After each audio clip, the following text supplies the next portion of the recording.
എന്നെ ഏറ്റവും കൂടുതൽ ഇൻസ്പയർ ചെയ്തൊരു കോട്ടുണ്ട് നമ്മൾ അബ്ദുൽ കലാം സാറിൻ്റെ ഉറക്കത്തിൽ കാണുന്നതല്ല வருவதல்ல സ്വപ്നം, கனவு ഉറങ്ങാൻ അനുവദിക്കാത്തതാണ് സ്വപ്നം. உன்னை என்னை ഉറങ്ങ വിടാமல் ചെയ്വതാണ് കനവ്. എൻ്റെ പ്രായത്തിലെ മിക്ക വയസ്സിൻ്റെ ആഗ്രഹമായിരിക്കും സ്വന്തമായിട്ടൊരു ലക്ഷറി കാർ വീടൊക്കെ വെക്കുന്നത്. എൻ്റെ ഇതൊക്കെ തന്നെയാണ്. പക്ഷെ എനിക്കൊന്നും ഇതൊന്നും വീട്ടുകാർ പൈസക്ക് വേണ്ട. അവർക്ക് ആഗ്രഹങ്ങളൊക്കെ ഉണ്ടാവും, പക്ഷെ ആരും അതിന് വേണ്ടിയിട്ടൊന്നും ചെയ്യണമെന്നില്ല. ആഫ്റ്റർ +2 എന്നോട് ആരും ഇതുവരായിട്ട് എൻ്റെ വീട്ടിൽ നിന്ന് ആരും പറഞ്ഞിട്ടില്ല നീ +2 കഴിഞ്ഞിട്ട് ഈ കോഴ്സ് എടുക്കണോ ആ കോഴ്സ് എടുക്കണോ എന്നിട്ട്. എൻ്റെ ഈ ഡ്രീമൊക്കെ അച്ചീവ് ചെയ്യാൻ ഞാൻ കണ്ട പ്ലാൻ എന്ന് വെച്ചാൽ ഒരു ഫിനാൻസ് ഫീൽഡിൽ നല്ലൊരു ചാർട്ടേഡ് അക്കൗണ്ടൻ്റ് ആയിട്ട് എൻ്റെ കരിയർ സ്റ്റാർട്ട് ചെയ്യാനാണ്. ഇപ്പോൾ ഈ CA കുറിച്ച് കൂടുതൽ അന്വേഷിക്കുമ്പോൾ ഇതുമായിട്ട് തന്നെ റിലേറ്റഡ് ഇല്ല വേറൊരു പ്രൊഫഷനായ ACC ഞാൻ അറിയുന്നത്. ഇപ്പോൾ ഈ ACCൻ്റെ ബെനിഫിറ്റ്സ് എന്താണെന്ന് വെച്ചാൽ 180+ കൺട്രീസ് ഇത് അപ്രൂവ്ഡ് ആണ്. അപ്പോൾ അതിനനുസരിച്ചിട്ട് അത്രയും വൈഡ് ജോബ് ഓപ്പർച്യൂണിറ്റീസും ഉണ്ടാവും. അപ്പോൾ എനിക്ക് തോന്നി ഇതാണ് CA ബെറ്റർ എന്ന്. അപ്പോൾ എനിക്ക് വേണ്ട പഠിക്കാനൊരു ഇൻസ്റ്റിറ്റ്യൂട്ടാണ്.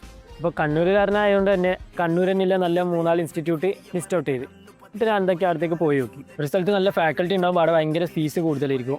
മറ്റേടുത്ത് ഫീസ് കുറവാകുമ്പോഴെങ്കിലോ ഫാക്കൽറ്റി അത്ര നല്ലതായിരിക്കില്ല. എനിക്ക് എല്ലാം കൂടിയിട്ടൊന്ന് സെറ്റായിട്ട് വന്നത് കാറ്റലിസ്റ്റ് ആണ്. അപ്പോൾ നല്ല അഫോർഡബിൾ ഫീസാണ്, നല്ല അത്യാവശ്യം നല്ല ഫാക്കൽറ്റീസും ആണ്. അപ്പോൾ ഞാൻ കാറ്റലിസ്റ്റിൽ തന്നെ ACC പഠിക്കാൻ തീരുമാനിച്ചു.